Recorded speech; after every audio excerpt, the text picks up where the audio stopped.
नमस्कार दोस्तों, जय जोहार। मैं कौशल तिवारी और बिहनिया संध्या में आपका स्वागत है।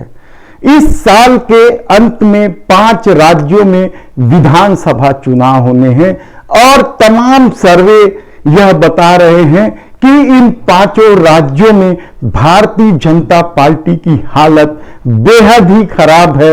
एक राजस्थान है जहां परंपरागत ढंग से सरकारें बदलने के फेर में भारतीय जनता पार्टी कुछ कर सकती है, नहीं तो मध्य प्रदेश और छत्तीसगढ़ में तो सबसे बुरा हाल है।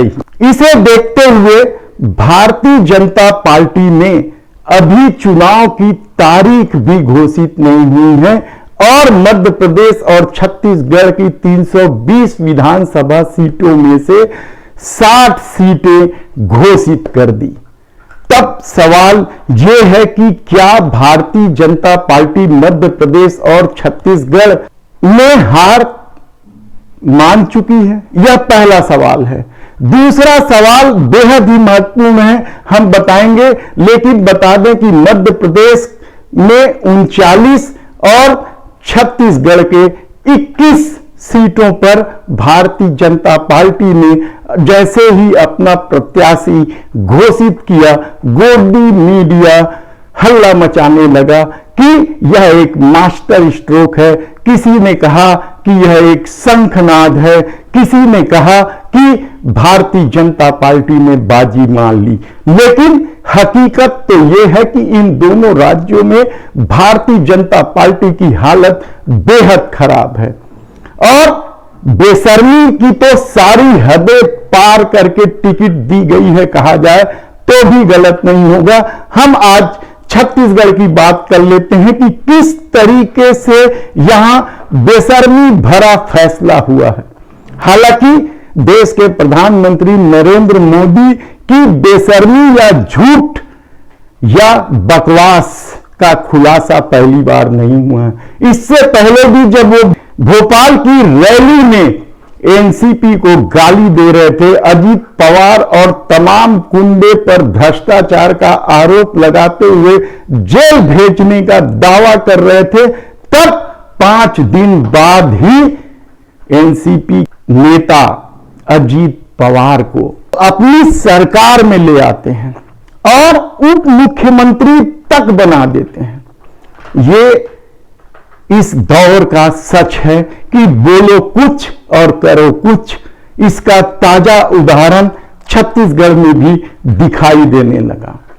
स्वतंत्रता दिवस पर लाल किले की प्राचीर से देश के प्रधानमंत्री नरेंद्र मोदी ने कहा कि परिवारवाद से लड़ना है और छत्तीसगढ़ में परिवारवाद को ही चला दिया।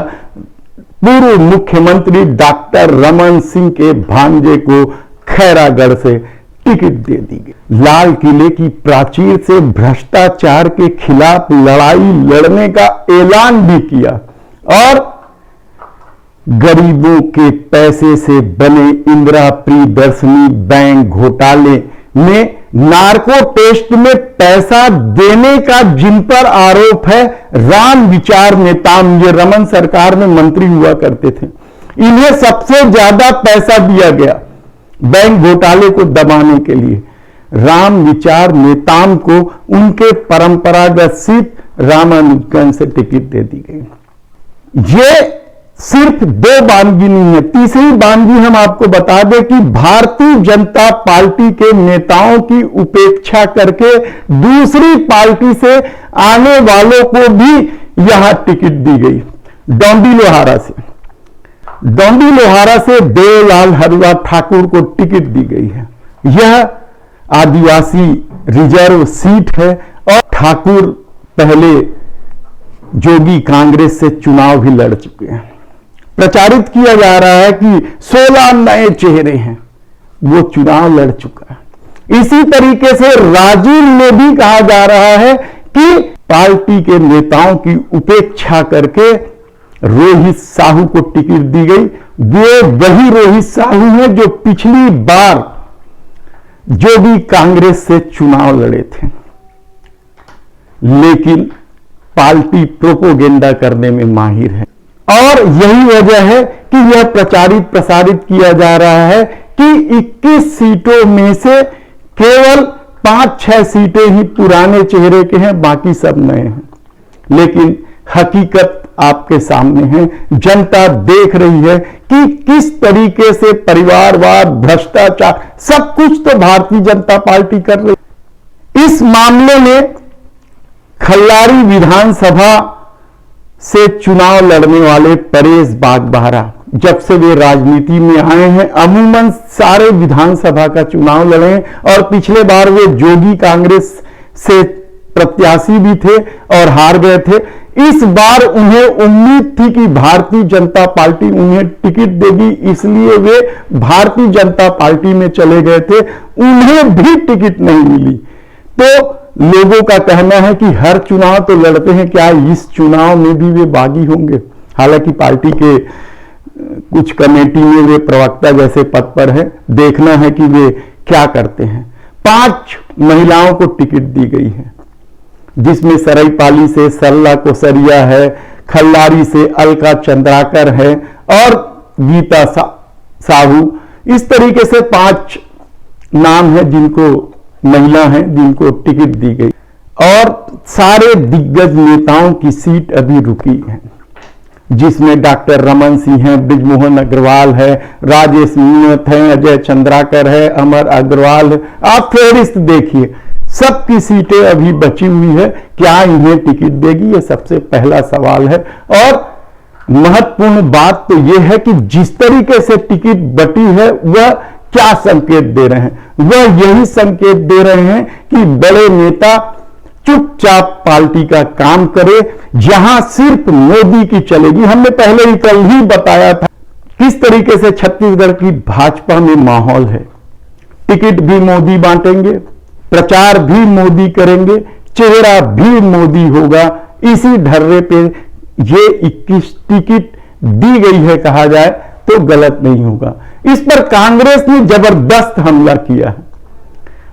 क्या हमला किया है वह बताएं, उससे पहले हम बता दें कि छत्तीसगढ़ के मुख्यमंत्री भूपेश बघेल को घेरने के लिए भारतीय जनता पार्टी ने उनके ही भतीजे, रिश्ते में उनके भतीजे लगते हैं, विजय बघेल को टिकट दी गई है। और भूपेश बघेल और विजय बघेल के बीच इससे पहले भी मुकाबला होता रहा है।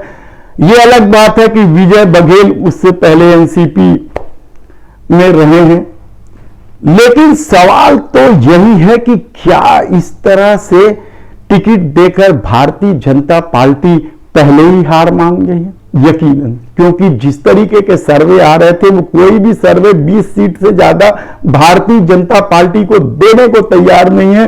और मुख्यमंत्री भूपेश बघेल की योजनाओं का भी कोई काट नहीं है, कहा जाए तो गलत नहीं होगा। और सबसे बड़ी बात तो कांग्रेस ने यह कही है कि 21 सीटों की अभी से घोषणा करके बलि का बकरा बना दिया गया है। निश्चित रूप से, क्योंकि जैसी प्रत्याशी घोषित की गई है, लोगों की उम्मीद बढ़ गई है। यानी जो इस तरीके के चंदा चकारी या इस तरह के खेल में माहिर रहते हैं या नेताओं से पैसा लेने के फेर में रहते हैं, ऐसे लोगों की बाँछें खिल गई हैं।